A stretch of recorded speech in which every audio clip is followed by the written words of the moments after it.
Friends, Dipa ব্লগে তোমাদেরকে জানে অনেক স্বাগত আর অনেক ভালোবাসা। তো আশা করছি যে যেখানে আছো ভালো আছো, সুস্থ আছো, আর আমিও খুব ভালো আছি। আজকে আমরা যাচ্ছি ঘুরতে। তো প্রচণ্ড অন্ধকার, দেখো এখানে রিয়া রানী দাঁড়িয়ে আছে, আর চারিদিকটা দেখে নাও খুব অন্ধকার। আর কোথায় যাচ্ছি না আছে সবই জানতে পারবে, তো পুরো ব্লগটা দেখতে থাকো, আশা করছি ভালো লাগবে। আমাদের গাড়ি, আর ওপার থেকে তো আমরা উঠে গেছি, আর এপার থেকে সব মায়ের বাড়ি থেকে সবাই উঠলো, মা ভাই ভাইয়ের বউটো এখনো সব আসেনি। একটু আলো হলো তো, আজকে খুবই কুয়াশা। আমরা এক জায়গায় দাঁড়িয়েছি, দিয়ে যে চা খাওয়া হচ্ছে। এ দেখো মা, যেদিকে আছে সব ভাইরা সবাই চা খাচ্ছে দাঁড়িয়ে। খাবি গরম জল? আমরা যাচ্ছি বোলপুর শান্তিনিকেতন ঘুরছে। আমাদের বাড়ি থেকে প্রায় 150 কিলোমিটার দূরে, আর আমরা একটা গাড়ি ভাড়া করেছিলাম, সেটাতে করেই যাচ্ছি। আর যাচ্ছি প্রথমবার, শান্তির খোঁজে যাচ্ছি শান্তিনিকেতন। আর দেখো সেখানে গিয়ে আমরা দই খেলাম, আর তোমরাও কিন্তু গেলে দই খেতে ভুলো না, খুব টেস্টি কিন্তু সেখানকার দই। আর প্রথমে আমরা চলে এসেছি বিশ্বভারতী ক্যাম্পাস, আর সেখানে আমরা গাইড নিয়েছি। সেই দাদা আমাদেরকে পুরোটা ঘুরিয়ে দেখাচ্ছে, ও তার সম্বন্ধে সব কিছু বলে বুঝিয়ে দিচ্ছে। বাংলাদেশের পদ্মনদী স্লাইডি কমপ্লিট করছি 8 বছর শুক্রবারে বক্সিগঞ্জে পদ্মপাড়ি, তাই জায়গাটার নাম দিয়েছে 3 পাহাড়। বয়স হচ্ছে 250 বছর। সকাল 6টা থেকে বেলা 10টা অবধি বাচ্চারা বাড়িতে চটানো মাটিতে বসে, অপরের সাথে তারা বসে রবীন্দ্র করে জায়গাটা ভালোবেসে দাম করে মৃণালী আনন্দ পাঠশালা। আর এই ঘরের চাল মাটি বাড়িতে বসে বন্ধ কর। একটা হচ্ছে চোখের বালি, শুনতেই পাই না, ওই বাড়ি থেকে লেখা হয়েছিল। ওই ভালোবেসে জায়গাটার নাম দিলে ভিডিও করছে বাচ্চাদের স্কুলে। সে গের নাম দেওয়া আছে বলাকা।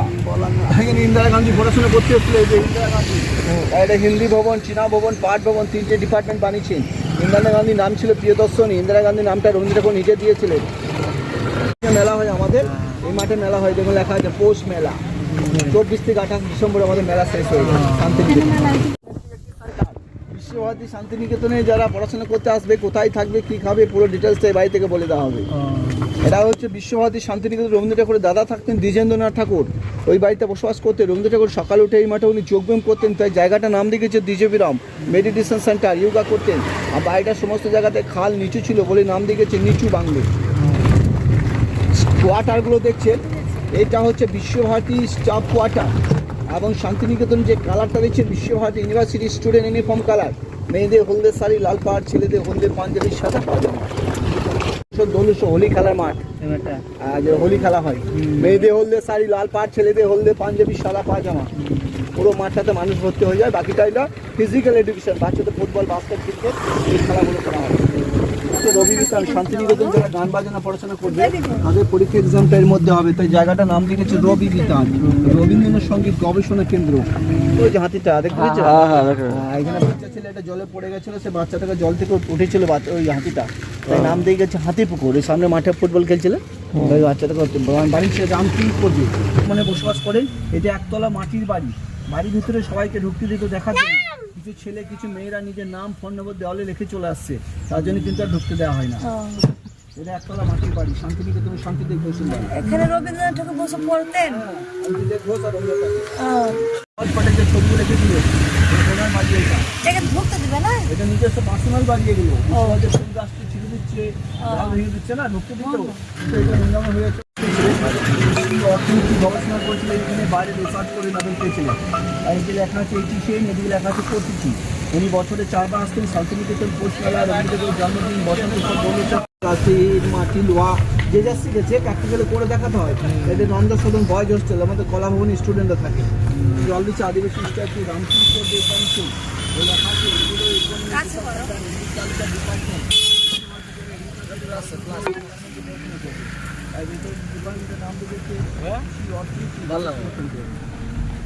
কাজ করো না।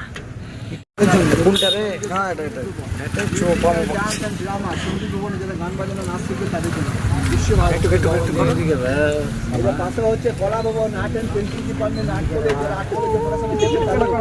গ্রামে মানুষ কিভাবে আগে পাঠাতে ধান ঝাড়তো, এখনো মন্দিরটা বানাইতে পারেনি। এই বানাতে বানাতে মারা গেছেন রামকিং করবে, এই মাথাটা এখন বানাইতে পারেনি। এই মাথায় কিভাবে গ্রামের মানুষ আগে পাঠাতে ধান ঝাড়তো।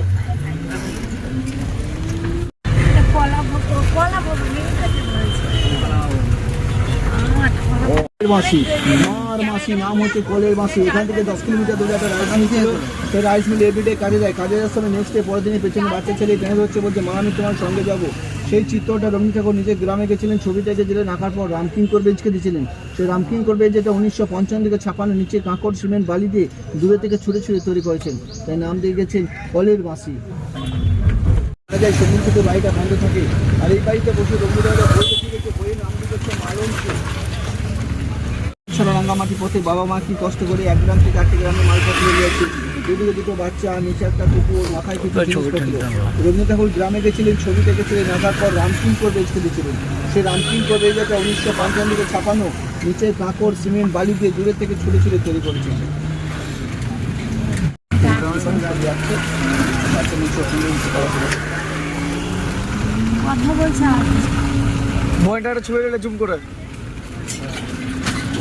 নাম হচ্ছে ইগলু। শান্তিনিকেতন বিশ্বভারতী যারা রামরাজনা পড়াশোনা করে, যারা আর্টের পড়াশোনা করে, তারা বানিয়ে দেখেছেন, বাড়িটার নাম দেখেছেন ইগলু। আর এই যে ভেতরে বাড়িটা দেখছেন, এটা নাম হচ্ছে নাট্যঘর। কবিগুরু রবীন্দ্র ঠাকুর এখানে নাটক করতেন, সে অমল ও দইবালা। সে অমল ও দইবালা নাটকটা উনি মঞ্চে করে গেছেন, তাই নাম দিয়ে গেছেন নাট্যঘর। একটা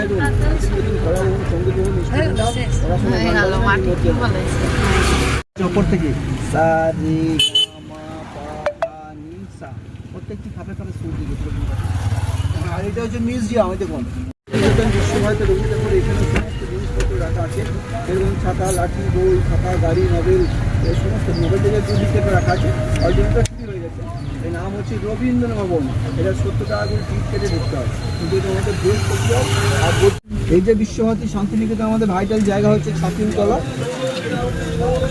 ছাতিম একটা গাছের নাম, যে গাছটা বেদির মধ্যে রাখা আছে। এই গাছটা ফার্স্ট স্টুডেন্টকে নিয়ে শান্তিনিকেতন তৈরি করেছিলেন। শান্তিনিকেতনের বাবা রবীন্দ্র ঠাকুর, বাবা দেবেন্দ্রনাথ ঠাকুর নিজের মনে প্রাণে আত্মার শান্তি নিয়েছিলেন। এবং রবীন্দ্র ঠাকুরের 4টে টাইমে খোলায় শান্তিনিকেতন পৌষমেলা, রবীন্দ্র ঠাকুরের জন্মদিন, বসন্তোৎসব, দোলোৎসব, 15 আগস্ট। ছাতিম একটা গাছের নাম, যে গাছটা বেদির মধ্যে রাখা আছে।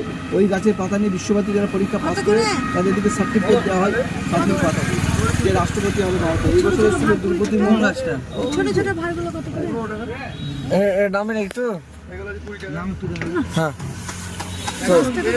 বুধবার সকাল 6টা থেকে বেলা 10টা অবধি খোলা হয়।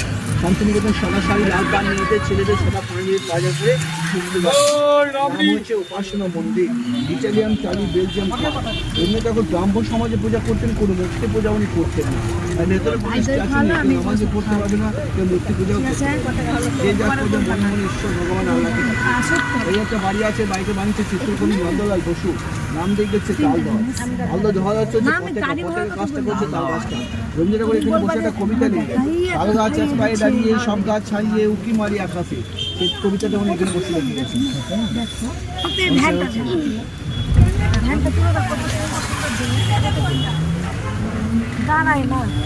যারা পড়াশোনা করে তাদের এখানে বিভিন্ন রকমের খাতা, পেন আছে।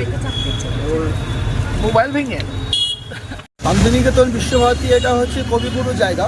যে শান্তিনিকেতনের বাইরে থেকে যারা ঘুরতে আসছে, আমরা সমস্ত জায়গাটা গাইড করে দেখাই। বিশ্বভারতী তো ওই একটা জায়গা নয়, এটা 24টা জায়গা আছে। এবং এই সম্পর্কে জানতে গেলে আজ যেমন মিউজিয়াম বন্ধ আছে, কালকে মিউজিয়ামটা খুলবে। এটা হচ্ছে শান্তিনিকেতন বিশ্বভারতী আমাদের এলাকা, তাই ওটা আমাদের কবিগুরু রবীন্দ্র ঠাকুরের জায়গা। ঠিক আছে, ধন্যবাদ। তারপর আমরা চলে এলাম সৃজনী শিল্পগ্রাম। আর প্রথমে পেয়ে গেলাম একটা বাউলকে। সৃজনী শিল্পগ্রাম 18টা রাজ্য নিয়ে গঠিত।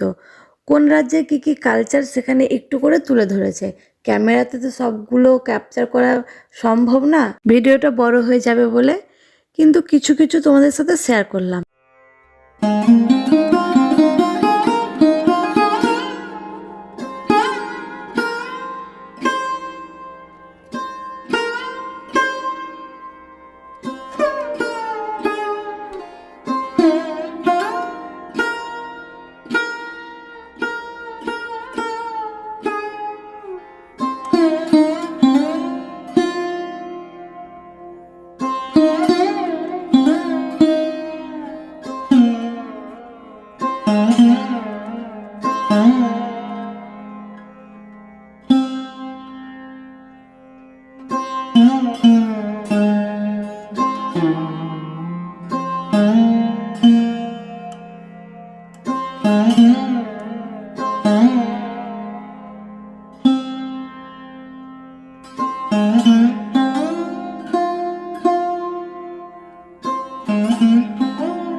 আর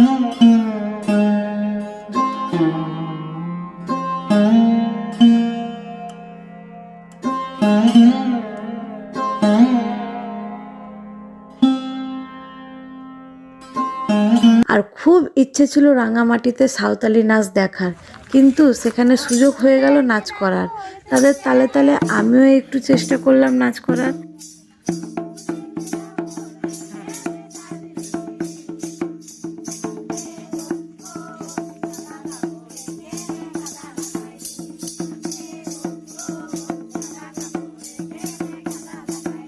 ভেতরে অনেক মার্কেট ছিল, সেখানে কিছু কেনাকাটা করলাম। আর প্রত্যেকটা জিনিস ছিল খুবই সুন্দর, জামা কাপড়, কুর্তি, পাঞ্জাবি, ব্যাগ, জুয়েলারি, কোনো কিছু থেকে চোখ ফেরানো যাচ্ছিল না। আর ভেতরটা ছিল খুবই সুন্দর, পুরো সাজানো গোছানো।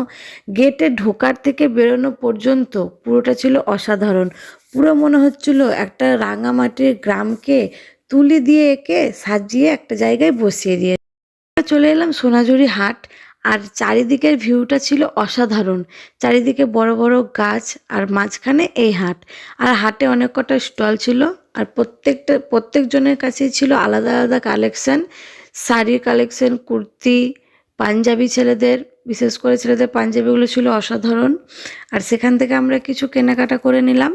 সেখান থেকে রওনা দিলাম বাড়ির দিকে, কারণ সন্ধে হয়ে আসছিল। আর আসার পথে পেলাম কঙ্কানীতলা মন্দির, সেখানে দর্শন করে নিলাম মাকে, যেখানে নাকি মা সতী মায়ের কোমর পড়েছিল। দিয়ে তারপর চলে এলাম আমরা বাড়ি। ভিডিওটা ভালো লাগলে লাইক, কমেন্ট, শেয়ার করবেন আর আমার চ্যানেলটি সাবস্ক্রাইব করে নেবেন। দেখা হচ্ছে পরের একটি ভিডিওর সাথে। ওখানে সব ভালো থাকুন, সুস্থ থাকুন।